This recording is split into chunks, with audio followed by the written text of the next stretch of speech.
안녕하십니까. 네, 반갑습니다. 아유, 반갑습니다. 오늘이 올해 들어서 여러분도 아시겠지만은 가장 더운 날, 그 무더위를 뚫고 여기까지 오신 여러분들께 정말 감사드립니다. 우리 그 뉴욕 시장이 어저께 저녁에는 어저께 저녁부터 오늘 저녁까지는 밖에 나가지 마라, 그런 그 특별 명령을 내렸는데, 여러분들은 무사히 그 더위를 뚫고 여기 오셨어요. 그 온도 예보를 보니까 화씨 98도, 섭씨로는 약 39도나 돼요. 섭씨로 39도. 그리고 체감 온도는 110도래요. 그러면 체감 온도는 뭐 섭씨 40도 훨씬 넘는 그런 그 어마어마한 무더위이기 때문에 그 많은 행사도 뭐 취소한 걸로 제가 알고 있는데, 저는 하여간 취소하지 않고 했는데 여러분들이 이렇게 와주셔서 우선 너무나 참 감사를 제가 드립니다. 오늘은 그 19번째 제목으로 중생과 성화라고 하는 제목으로 오늘 말씀을 시작을 하겠습니다. 오늘 말씀 드리기 전에 어떤 저한테 그 댓글로 질문을 하신 분이 계세요. 그래서 댓글로 질문을 하시면서 저한테 이제 물어봤는데, 제가 댓글로 대답을 하지 않고 그분한테 뭐라고 얘기했냐면 19강 때 제가 말씀을 드렸습니다. 왜냐하면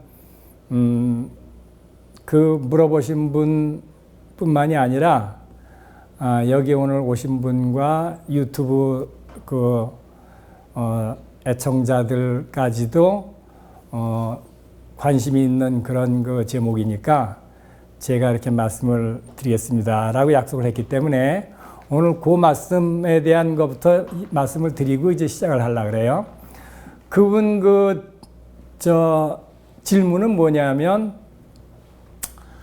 요한계시록에 대해서 어떻게 생각하십니까? 이제 그거예요, 질문이. 뭐 요한계시록은 요한계시록이 어떻다 뭐다 하는 거는 뭐 전문가들도 많이 알겠죠. 나름대로 또 그 읽어보고 또 유튜브 보고 뭐 보면 뭐 내용이 다 나름대로 다 읽었겠는데, 그분은 특별히 제 강의를 들으면서 일공 최영태 씨는 어떻게 생각하느냐, 이제 그게 지금 궁금한 것 같아요. 그래서 제가 그 말씀에 대한 그 질문에 대한 말씀을 먼저 드리고 오늘 말씀을 갖다 시작을 하려고 합니다. 그 요한계시록은 성경에 맨 마지막에 나와 있는 책이에요. 66권 중에서 가장 마지막에 나와 있는 책이 요한계시록이에요. 그리고 일반적으로 요한계시록은 그 요한이 썼다 그래요. 반모섬이라고 하는 데서 유배돼 갖고 거기서 받은 계시를 쓴 책이다, 이렇게 얘기를 하고, 또 어떤 사람은 성경에 있는 모든 66권 중에서 가장 마지막에 씌어진 책이다, 이 정도로 이제 얘기를 하고 있어요. 그리고 사실 이 수없이 많은 그 교파와 교단들이 지난 2000년 동안 생기고 없어지고 그랬는데, 그 수없이 많은 교파와 교단들이 생기고 없어지고 한 것이 이 요한계시록에 기초를 두고 생겼다가 없어진 그런 종교들이 너무 많아요. 그렇기 때문에 이 요한계시록에 대한 것을 갖다 우리가 좀 명확히 알 필요가 있다 하는 것이 이제 제 뜻이에요. 그리고 제가 어떻게 생각하고 있느냐 하는 것을 여러분들에게 쉐어하고 싶은 마음도 있고요. 한마디로 얘기하면 요한계시록은 계시예요. 계시에 대한 책. 요한 예수의 12제자 중에 가장 나이 어린 그 제자 요한이 죽기 전에 거의 나이가 뭐 90살, 뭐 100살 이렇게 됐을 적에 쓴 그 계시에 대한 글이다. 이렇게 되는 거예요. 그런데 이 요한계시록이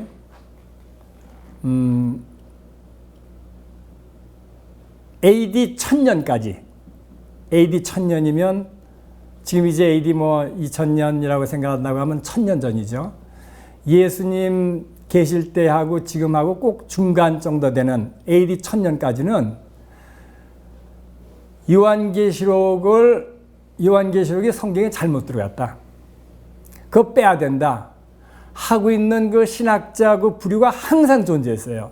AD 1000년까지. 그래갖고는 수없이 많은 그런 그 우여곡절이 있었는데 AD 1000년 이후로는 그 성경에서 빼라고 하는 말이 없어졌다.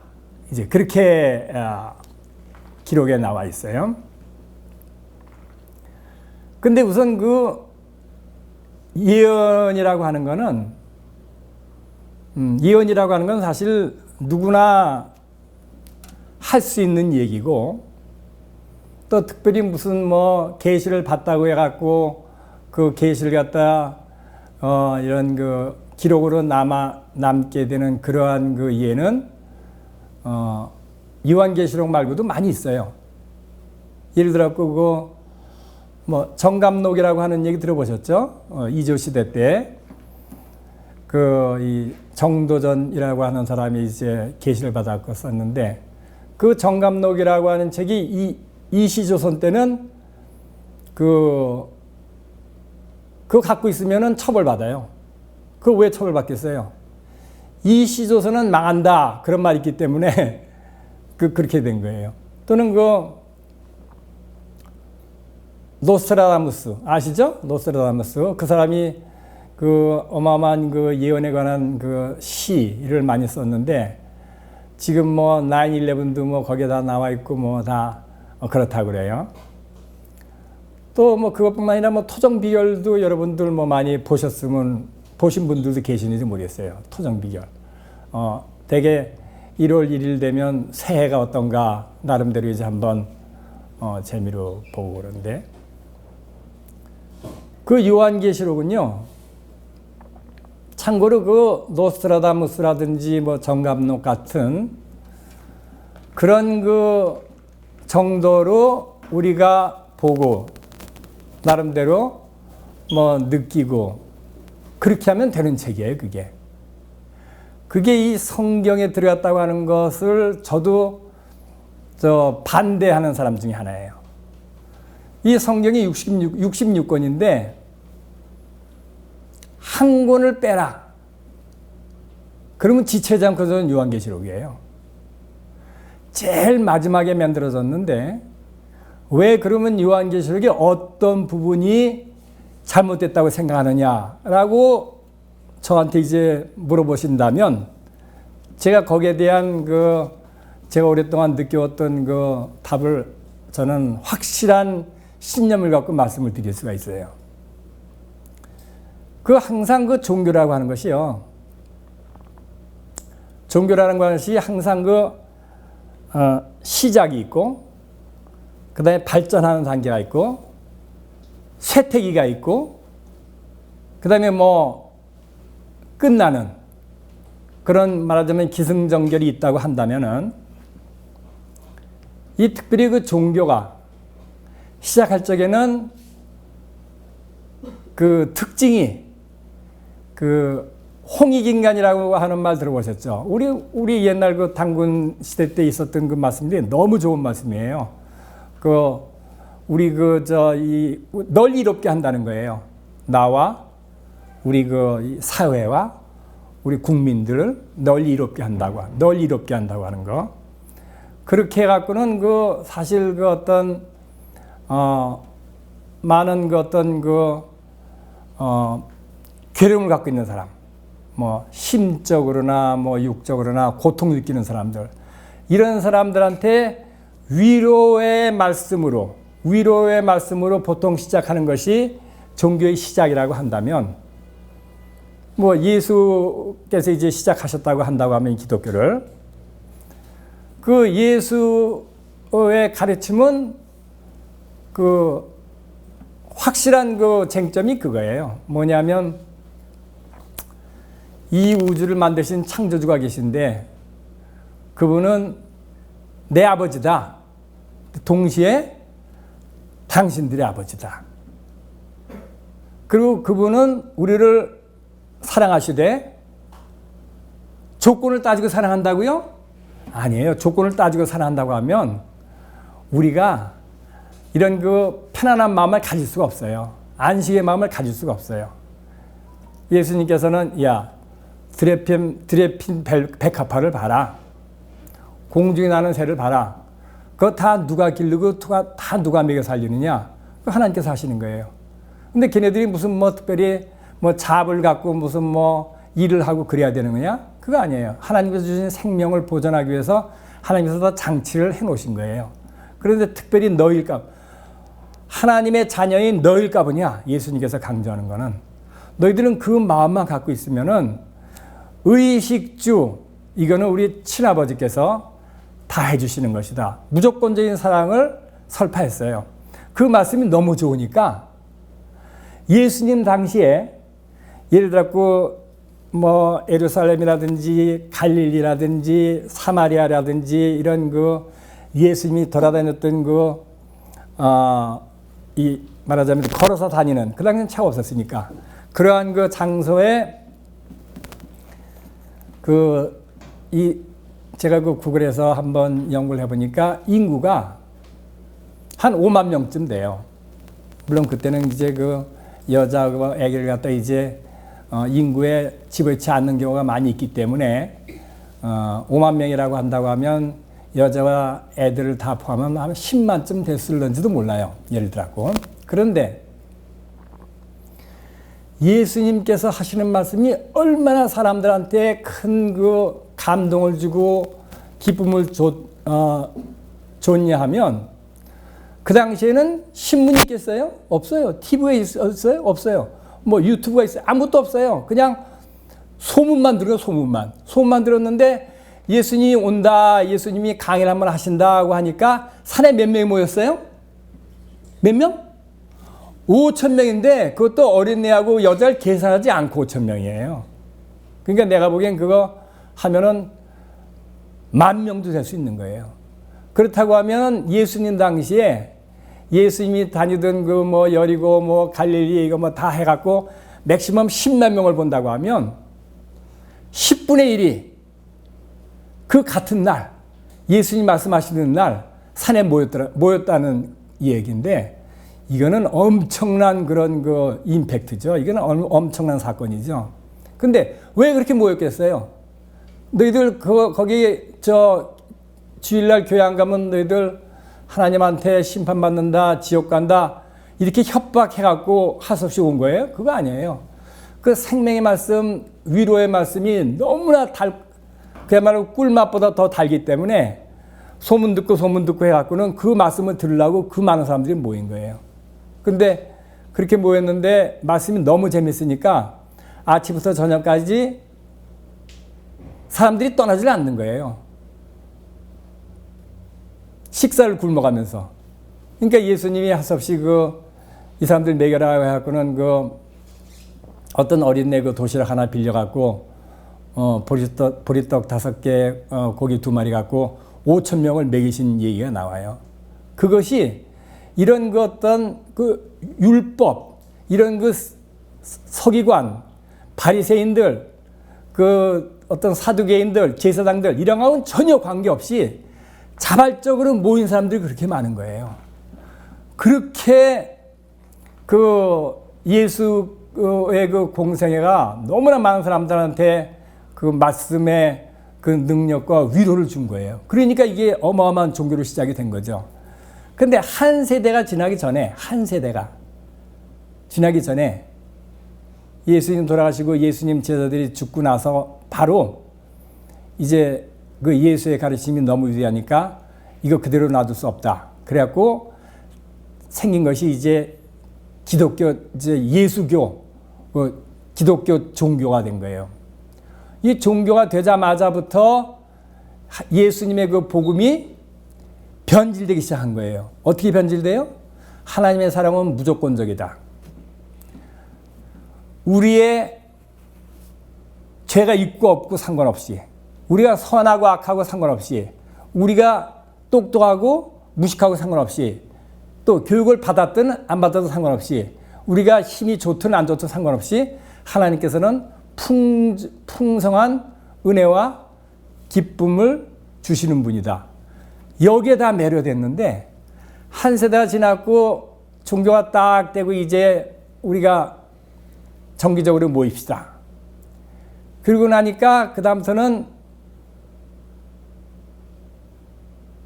아시다시피 조직이 생기고, 이 조직이 생기게 되면 꼭 변질이 돼요. 왜냐하면 그 조직 속에서 좀 리더로서 인정을 받으려고 하면은 자기가 좀 그 조직에 맞는 사람인 걸로 변신을 해야 되거든. 거기서 말하자면 소외되지 않으려고.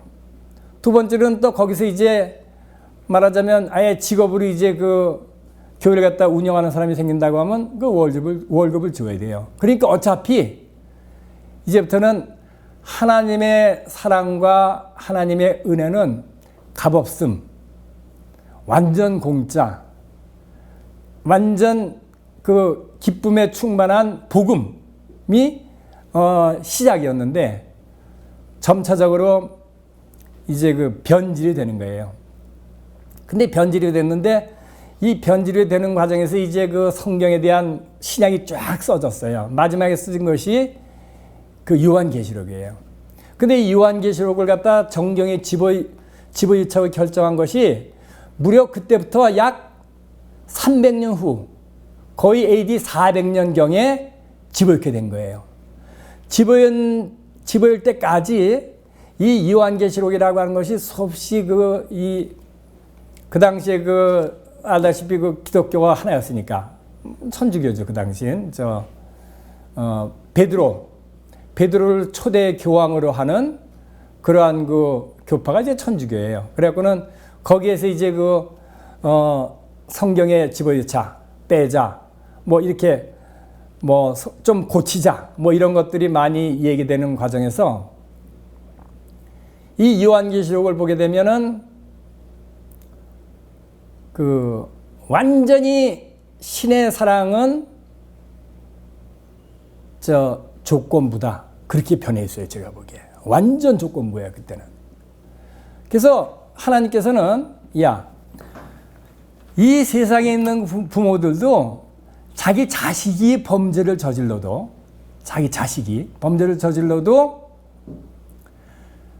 그래갖고는 그 재판소에서 무슨 뭐 징역형을 받아도 이 세상에서도 부모는 내 아들이, 내 딸이 무죄라고 믿는 것이 인지상정이에요, 이 세상에서는. 근데 하물며 하나님께서 우리를 갖다 생명처럼 사랑하시는 하나님께서 우리가 뭐 80세, 100세 살아봐야 하나님께서는 우리가 하루살이 보는 거나 마찬가지예요. 우리 생애는. 그렇게 짧게 그냥 뭐 꽃이 피다가 그냥 지는 거나 마찬가지예요. 하나님께서 100년이라고 하는 거는 너무 짧은 세계, 너무 짧은 세상이에요. 그래갖고는 그렇게 하는데 거기에서 하나님께서 보고 너 요건 잘했으니까 넌 상 주고 요거는 못했으니까 너 나중에 심판받고 그 다음에 또 지옥을 만들어 놓고 협박하고, 그거는 완전히 하나님하고는 완전히 다른 모습을 갖다 이 교회가 만들어놨는데, 이게 변천이 되면서 맨 마지막 성경 그 요한계시록에 가장 많은 말하자면 변질된 내용이 들어간 거예요. 그래서 이 요한계시록을 읽어보면 이건 뭐 그냥 노스트라다무스 같은 것도 봐도 뭐 무시무시한 얘기들이 많이 나와요. 정감록이도 많이 나오고, 뭐 우리 뭐 오늘의 그 운수 신문 봐도 말이죠. 뭐 좋은 것들이 많이 나오지만 또 기분 나쁜 것들도 나온다고요. 그런데 그렇다고 해서 우리가 거기에 뭐 뭐 일희 일비하나요? 그냥 뭐 지나가는 거지 그건. 또 게다가 이걸 아셔야 돼요. 게다가 하나님의 자녀라고 내가 생각한다고 하면 하나님의 자녀야 내가. 그렇다고 하면 나의 운명은요. 나한테 달려있어요. 모든 것이. 누가 뭐 당신이 뭐 내가 보기엔 70살까지밖에 못 살아 80살까지밖에 못 살아 그렇게 예언을 해도 우리는 코웃음 치고 지나가는 사람들이지 거기에 우리가 목매 갖고는 그거 갖고 벌벌 떨고 겁먹고 그렇게 할 사람들이 아니에요. 우리는. 그런데 이 요한계시록을 놓고 보면은 이 가장 교회가 자기 입맛대로 많이 변질시켜 놓은 성경 구절이 요한계시록에 있다. 우선 그걸 아셔야 돼요. 그렇기 때문에 요한계시록이 뭐 솔직한 얘기가 뭐 보면 예언에 대한 얘기도 나와요. 다니엘서 여러분들 아시죠? 다니엘서. 다니엘서에 보면 그 다니엘이 그 바벨로니아 느부갓네살 황제라고 하는 사람 당시에 이 이스라엘 유대가 정복당했어요. 바벨로니아로부터. 그래서 거기서 많은 사람들을 노예로 잡아오면서 이 다니엘, 그리고 귀족의 아들이니까 유다 지방에서는 다니엘과 또 다니엘의 친구 되는 3명 해갖고는 같이 포로로 잡혀왔는데 포로로 잡혀온 사람 중에서 굉장히 머리가 명석하고 똑똑하고 그 다음에 이 누구나 하고 얘기를 해도 이 사람이 보통 사람이 아니다라고 하는 걸 갖다 이제 느낄 정도로 머리가 명석해요. 그래서 왕이 특별히 로마와 마찬가지로 바벨로니아도요.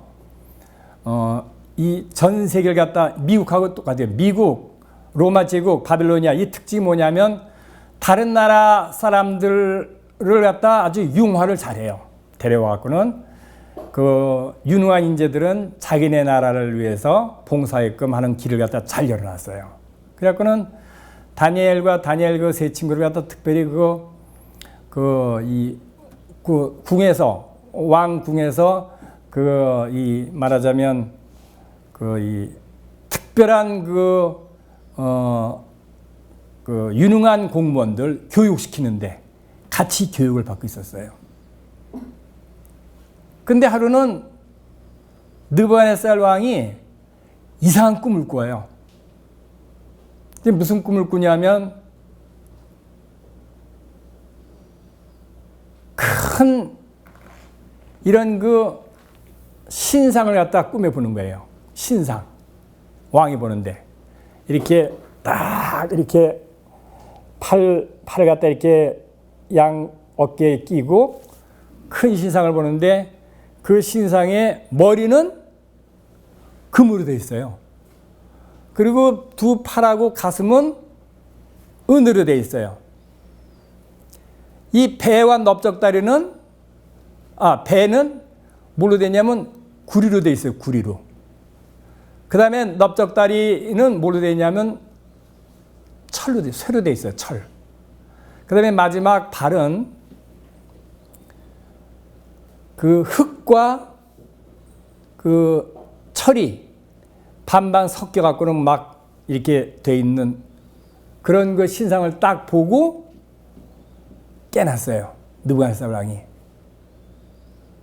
딱 깨놨는데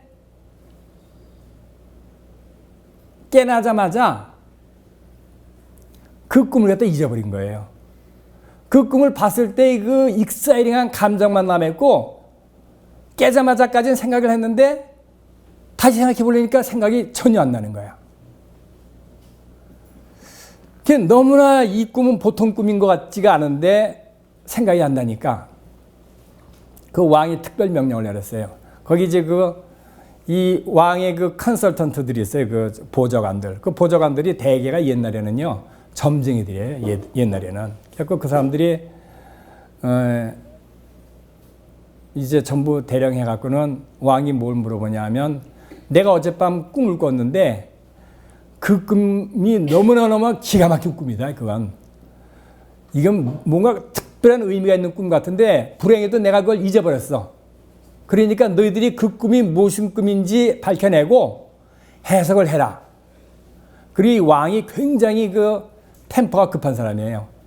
만약 그거 못하면 너희들 이제까지 너 월급 받으면서 뭐해? 그것도 모르고 다 죽여버릴 거야. 그렇게 이제 명령을 내렸어요. 근데 그 옛날에는 그 왕이 명령 내리면요. 무조건 그거 집행돼야 돼요. 그러니까 얼마나 겁이 나요. 그렇죠? 그래갖고 이제 뭐 그 사람들이 이제 그 왕한테 가서 왕이요. 꿈을 말씀해 주시면 우리가 해석은 해드릴 수 있습니다. 근데 잊어버린 꿈을 그 얘기하려는 거는 그거는 이 세상에 어느 누구도 못하는 건데 그것 때문에 우리가 죽어야 된다면 너무나 이건 기가 막힙니다. 좀 다시 한번 선처를 부탁합니다. 이런 식으로 얘기를 한 거예요. 그러니까 왕이 마음을 안 바꿔요. 그때 이제 다니엘이 하나님으로부터 그 꿈과 그 꿈 해석을 갖다 받아요. 이 다니엘이 기가 막히게 그 꿈을 잘 꾸는 사람이거든. 꿈으로 받았는지 이런 그 비몽사몽 안에 받았는지 그건 잘 모르지만 하여간 다니엘이 받은 거예요. 그래서 다니엘이 자기 그 상관한테 가고 왕을 좀 만나게 해달라.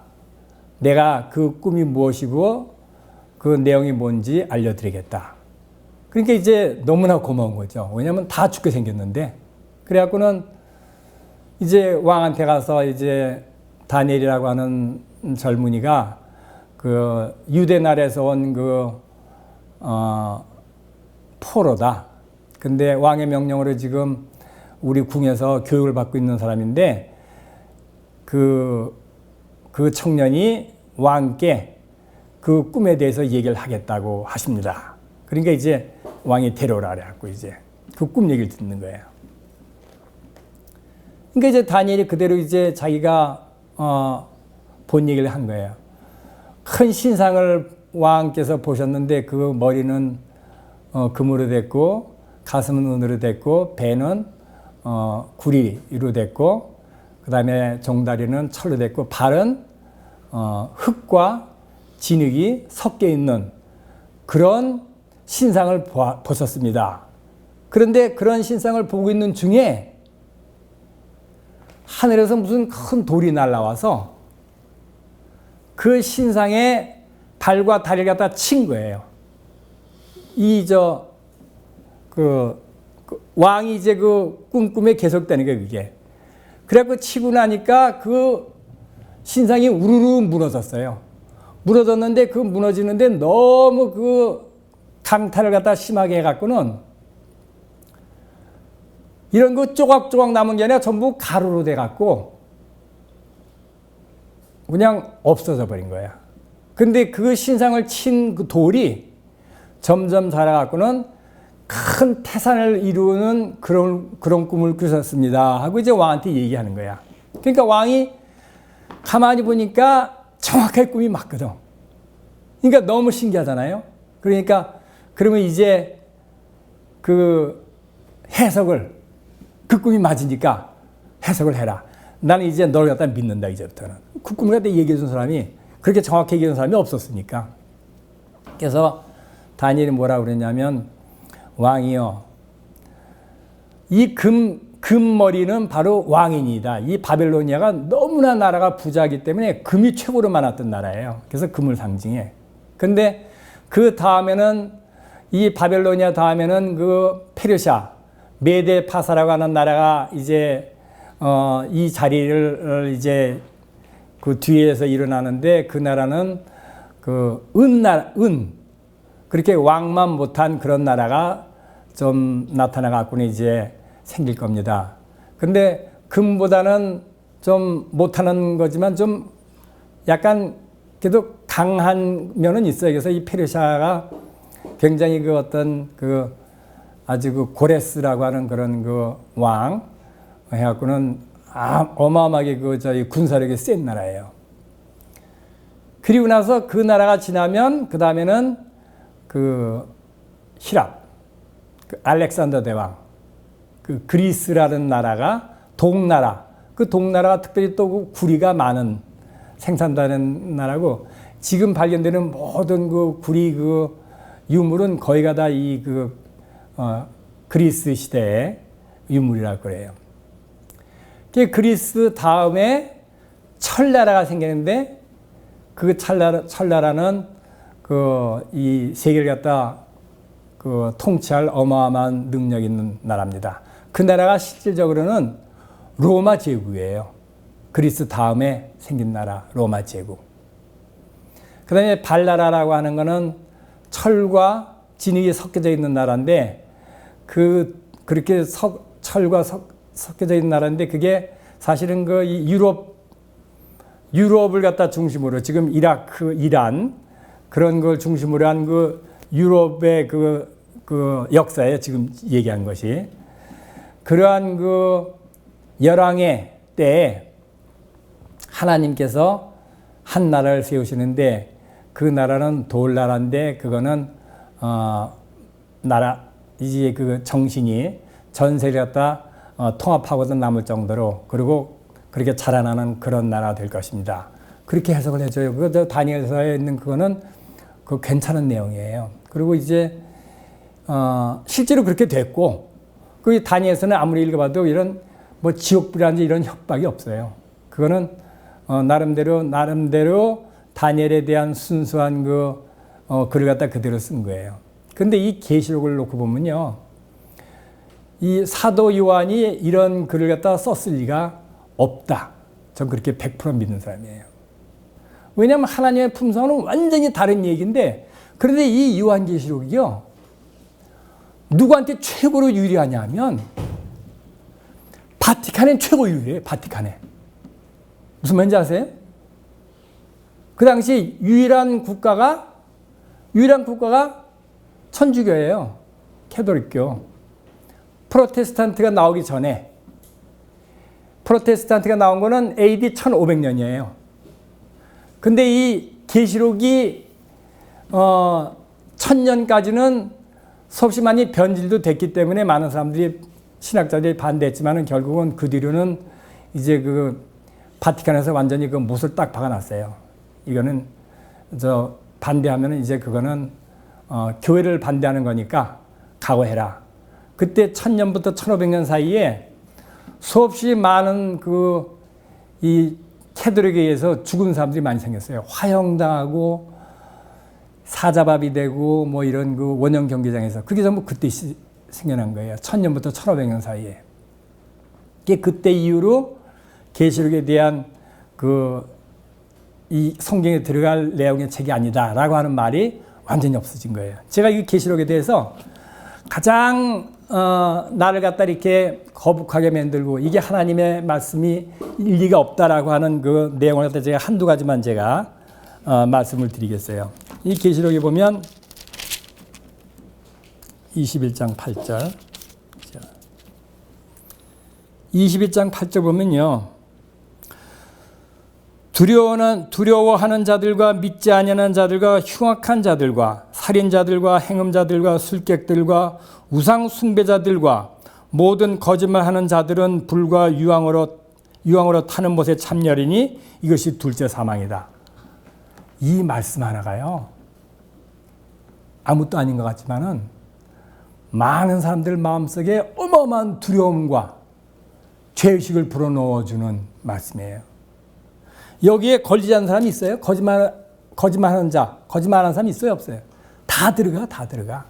그래갖고는 여기 보면 또 불못에 던지우니 이것은 둘째 사망과 불못이야. 누구든지 생명책에 기록되지 못한 자는 불못에 던지우리라. 생명책에 기록되지 못한 자는 불못에. 이런 무시무시한 말들이 이 한 문장만 해도 이거는 사람을 갖다 불행하게 만드는 원흉이에요. 이 한 문장이.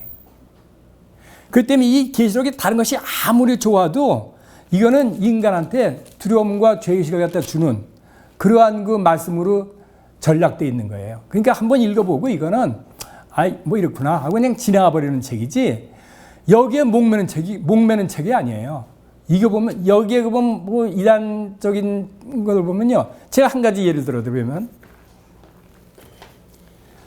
무슨 말이냐면, 마태복음 16장 28절 갖다 한번 제가 읽어드릴게요. 마태복음 16장 28절. 이 마태복음 16장 28절도요, 변조된 말씀 중에 하나예요. 제가 이런 변조되는 말씀이 왜 이렇게 변조되고 이렇게 되는 걸 갖다 제가 확인하는 걸 갖다 이렇게 말씀을 드리는데, 이 성경을 갖다 그대로 하나님 말씀이라고 믿으면요, 사람 죽이는 책이에요, 완전히. 자, 16장 제가 28절 한번 읽어볼게요. 예수님이 하신 말씀 갖다 이렇게 27장부터 이렇게 쭉 읽으면, 인자가 아버지의 영광으로 그 천사들과 함께 오리니 그때 각 사람의 행함대로 갚으리라. 이것이 예수님이 하신 말씀이 아니라니까요. 무슨 말인지 아세요? 너 어떻게 살았어? 내가 다 갚아, 심판해. 이거는 하나님의 정신이 아니에요. 이거는 완전히. 아시겠어요? 그런데 이거는 교회는 무지하게 유리하지. 교회는. 그걸 아셔야 돼요. 그래서 그 다음에 각 사람의 행한 대로 갚으리라. 28절.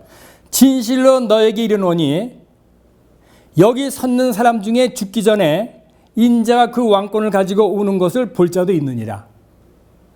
이 말씀 때문에 그 AD 30년부터 AD 120년까지 이 교회가 완전히 확립되는데 어마어마한 핵심적인 역할을 한 거예요. 이 말씀 하나가.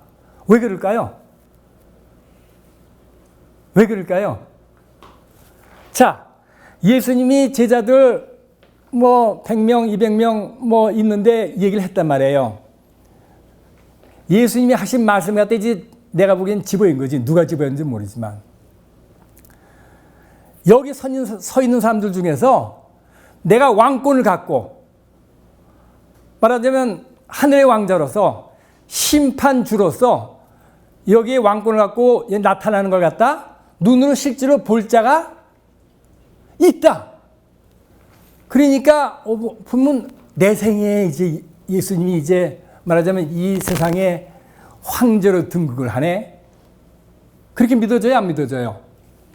그렇게 되는 거예요. 왜냐하면 그거 듣는 사람 갖다 이제 소문이라고 하는 게, 예수님의 그 핵심 멤버가 되기 위해서는 이 예수님이 하신 말씀을 갖다 이렇게 막 확대하고 변질해갖고는 그걸 갖다 사람들한테 막 얘기하면 충격적인 말일수록 자기가 올라가는 거예요. 충격. 근데 왜 내가 이런 거에 대해서 의문을 품었냐면, 도마복음은 예수님이 돌아다니면서 말씀하신 것 같다 다 도마가 적은 글인데, 이런 비슷한 글도 없다니까, 거기에는. 예수님이 예를 들어갖고 동정녀 마리아로부터 나왔어. 그거 중요한 얘기 아니에요, 그죠? 그런 얘기 도마복음엔 전혀 없어요, 전혀. 그리고 예수님이 앞으로 재림해서 심판주로서 재림해갖고 구름을 타고 재림해갖고 올 거야. 그런 비슷한 말도 없어요. 그러니까 이게 130년 사이에, 30년부터 130년 사이에 어마어마한 이 핵심적인 그런 이 기독교를 갖다 하나로 모으는데 어마어마한 이 능력을 발휘한 말씀들이에요. 그래서 여러분들 AD 100년부터는 자, 예수님이 이제 언제 오시는가? 그때부터 이단이 생겨난 거예요. 그때부터 이단이. 그래서 예수님이 이제 말씀하실 당시에 사람들이 만약에 한 200명 있다고 가정을 해봐요. 그러면 200명이 있다고 가정하면 그 중에서 제일 어린 사람이 누구야? 제일 어린 사람이. 2살 먹은 어린애가 있었어, 그때? 저 엄마 그 등에 메고 있었어? 그러면 2살 먹은 어린애가 죽기 전에 예수님이 오신다는 얘기 아니에요. 그렇죠? 그러니까 예수님이 만약에 30세 때 얘기했는데 그때 2살 먹은 어린애가 있어. 1살 먹은 어린애가 있다고 가정을 해요. 1살 먹은 어린애가 있다고 하면 30세부터 1살이니까 걔가 만약에 90살까지 산다면 그게 몇 년이에요? 120년이야, 그게. 그래갖고는 뭐 100년쯤 되니까 이제 예수님 준비해야 된다 하고 그다음부터는 전부 네 돈, 내 돈, 네 재산, 내 돈 전부 통용이 되고 그런 게 이게 전부 이런 것 때문에 된 거예요. AD 1000년. AD 1000년에 무슨 일이 벌어졌는지 여러분들이 모를 거예요. 완전히 AD 1000년에 예수님이 온다고 해갖고는 전 세계가 기독교 국가죠. 뭐 완전히 그야말로 이 금식 말하자면 우리가 그때까지 빨리 품성의 모든 오점을 없애야 된다. 어마어마했어요. 1000년. AD 2000년도는 어땠을까? AD 2000년도에 일어난 사건 제가 한 가지 말씀을 드릴게요. 제가 제7일 안식일 예수의 교회 1967년도부터 1982년까지 제가 약 15년 동안 제가 다녔어요. 근데 거기에 엘렌 와이트라고 하는 선지자를 모셔요. 그 종교에서는. 엘렌 와이트라고 하는 선지자. 1800년도 초에 태어나서 1900년도 초에 돌아가신 분이에요. 100년. 근데 그분이 쓰신 글 중에 무슨 글이 있냐면 이런 글이 있어요. 무슨 글이 있냐면 아담과 하와가 죄를 지었다. 선악과를 먹지 말라고 하나님이 말씀하셨는데 선악과를 먹어갖고는 죄를 지었다. 그것이 그것이 BC 4000년이다.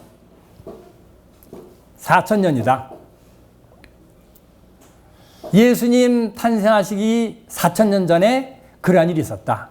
그러니까 구약의 역사는 4000년이다. 그 여자가 그렇게 얘기하니까 이제 그 교인들은 다 믿죠, 이제. 그리고 예수님이 태어나서부터 그 여자가 이제 1900년 초까지 살았으니까 이제 2000년이 가까워온다.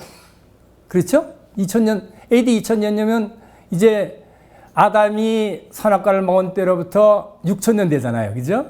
그것이 2000년, 서기 2000년이다. 그래갖고는 2000년 전에 예수님이 재림하니까 준비해라. 이제 이 교회가 이제 책을 읽어보고 그러면 그런 식으로 목사들이 다 믿고 있어.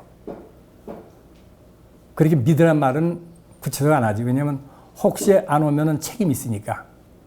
그렇지만 그렇게 다 믿고. 그래서 난 그렇게 얘기하는 걸 보고 이제 이거는 이제 이 교회는 떠나야 되겠다. 해갖고 이제 제가 떠났는데 2000년 딱 되니까 예수님이 왔어요, 안 왔어요? 그래서 그 안식교는요, 2000년, 그러니까 2000년 딱 되었고 안 오니까, 실제로 계산해보니까 2004년이야. 4년 차이가 있대요, 또. 그래서 2004년까지 기다리고 2004년도에 대거 안식교인들이 다 나왔어요, 지금. 그런 식으로 소위, 왜 그랬냐면 엘렌 와이트라고 하는 여자가 성경에 하루는 1000년 같고 1000년은 하루 같으니까 하루 같은 말이 있는데 그게 6일 동안 일하고 하루 쉬라 그랬으니까 이 죄의 역사는 6000년이 죄의 역사고 1000년은 예수님이 재림해 갖고 말하자면 왕노릇 하는 게 1000년이 되었고 그 7000년이 그 역사다. 이렇게 이제 그 여자가 이렇게 예언을 했거든요. 맞긴 뭐가 맞아요. 그래갖고는 그런 식으로 그런 그 계시록을 통해서 무슨 뭐 이런 계시해갖고 하는 그 이단 종교가 수없이 많이 있었고 지금도 있어요. 그리고 또 1997년도에는 또 한국에서 무슨 뭐 이상한 그 종파가 나와갖고는 뭐 예수님 오신다 했고 뭐 다 재산 팔고 뭐 그런 일도 있었어요. 뭐 젊은 애가 계시받았다 그래갖고는. 그런데 우리가 소 넘어가면 안 되는 거예요, 우리는. 하나님이 내 안에 계시고 내가 하나님 안에 있고 하나님과 나 사이의 관계 그거를 갖다 정립하는 것이 우리가 신경을 써야 될 일이지 무슨 나에 대한 것을 갖다 예언해 누가? 예를 들어 우리 지구의 운명을 갖다 누가 예언해? 그거는 그렇기 때문에 이 계시록이라고 하는 것이요. 이게 문제가 큰 성경책이에요. 그래서 계시록 뭐 읽어보는 건 좋아요. 노스트라다무스나 정감록 읽는 기분으로 읽어보세요. 그냥 그런 거예요. 근데 무슨 하나님이 지옥불을 만들어 놓고 뭐 예수님이 뭐 심판장으로 심판한다. 그건 다 헛소리예요. 헛소리. 예수님은 하나님께서는 야 나는 너희를 결코 심판하지 않는다. 과거에도 심판한 일이 없어. 지금도 내가 너희 어느 누구도 심판하지 않아. 너희들이 죽어서 심판해? 없어. 심판해. 너희들의 생애를 갖다 심판은 할 수는 있어. 그러나 나는 심판하지 않아. 처벌? 없어. 지옥? 없어. 그런데 이 계시록은요, 기독교의 그 말하자면 교권과 그 어떤 이 정치적인 세력, 그걸 갖다 확립하는데 마지막으로 큰 공헌을 한 책이 요한계시록이에요. 성경의 맨 마지막 책이 요한계시록이에요. 처음에 시작할 때는 순결하게 시작해도 마지막에 이게 확립돼 갈수록 변질이 됐는데 이 요한계시록을 보면 그 변질이 그렇게 큰 거예요. 요한계시록 읽으면 막 겁나고 말이죠. 옛날에 나도 뭣도 모르고 1967년도에 왔고 요한계시록 읽고 거기서 안식교에서 해석해 주는 대로 해석하고 오니까 잠이 안 오는 거야. 이거 완전히. 그렇게 시작했어요, 저도. 그렇기 때문에 그러면 구약에서 책을 한 권을 성경에서 빼버린다고 하면 어떤 책일까? 제가 이 신약에서 성경을 하나 뺀다고 하면 요한계시록을 좀 빼겠다 그랬어요. 그죠? 구약에서 한번 내가 한 권을 빼고 싶다. 무슨 책일까? 아니야. 말라기. 그것도 맨 마지막에 쓴 책은, 이 마지막 책은 말라기에 보세요. 11절을 도적한다. 내 창고에 들여서 뭘 하자. 하나하나 내가 복을 주나 안 주나 봐라. 완전히 이건 조건에 극치를 달라. 이 말라기하고 요한계시록은. 그만큼 이 말씀, 종교가 생겨나면서 벌써 이 경전이 만들어질 정도의 시간이 몇백 년이 지났어요, 보통. 200~300년, 이렇게 300~400년. 그럴 적이 마지막에 쓰는 그거는요, 완전히 신하고 관계없이 교권 확립, 교권의 이득, 이걸로 변질돼 가는 걸 갖다 볼 수가 있는 거예요. 이게 우리가 그걸 봐야 돼요, 이거를. 이걸 보지 못하고 성경 갖다 처음부터 끝까지 그냥 읽으면 좋다, 통독하면 좋다. 이거 사람 죽이는 책이에요. 살리는 책이 아니야, 절대로. 오늘 제가 이제 중생과 성화 말씀드리지만 이거 말씀드리면서 더 정확하게 제가 말씀을 드린 거예요. 다 이게 연결되는 얘기예요. 자, 중생이라고 하는 거는 뭐 말하자면 두 번 산다는 소리예요. 그죠? 두 번 산다. 재생 또는 중생. 영어로 얘기하면 이게 뭐 born again 이렇게 되는 거예요. born again. 성화라고 하는 거는 뭐 예를 들어 뭐 holify, 우리가 뭐 거룩하게 되는 과정이에요. 자, 보통 이 중생이라고 하는 거는 왜 중생이란 말이 나왔냐면 우리가 여러분들이 이 세계에 파견 나온 그거는 여러분들이 원해서 사실은 우리가 저 하늘에서 파견 나온 사람들이에요. 여러분들이 전부. 근데 파견 나온 사람들인데 이 세상에 나올 적에는 육적으로 나와요. 뭘로? 육으로 나와요. 육으로 나와갖고는 우리가 육적으로 태어나서 이제 우리가 일정 기간 동안 살아가는 거예요. 살아가는데 하나님께서는 너희들이 육으로 태어나갖고 육으로 살지만은 육으로 사는 거에 머물지 말고 영안을 떠서 이 우주의 모든 법칙과 하나님의 섭리와 하나님의 사랑과 이 우주에 대한 어떤 그 어마어마한 그런 걸 갖다 좀 배우기를 원하시는 거예요, 하나님께서는. 그래서 하나님께서는 이 세상에 온 사람, 이왕이면 왔으면 우리가 육적으로 태어나서 죽을 때가 아니라 육적으로만 살다 죽는 사람들이 대부분이에요. 뭐 뭐 99% 이상은 그렇게 죽는 거예요. 근데 그렇게 죽었다고 해서 뭐 섭섭하게 생각할 건 없어요. 왜냐하면 죽었다가 가보니까 내가 보니까 육족으로만 살다가 왔네. 내가 한번 다시 가겠습니다. 그러면 다시 올 수 있나요, 없나요? 다시 올 수 있어요. 여러분들도 지금 여기 첫 번째 온 거 아니에요.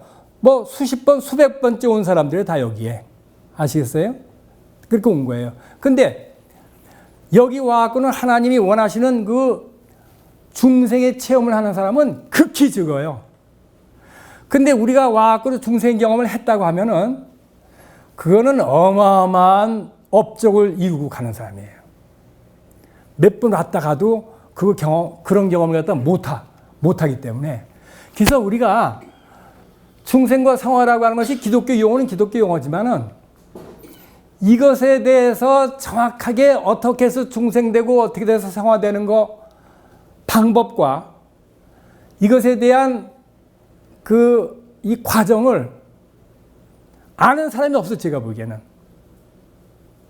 아는 사람이 없어요.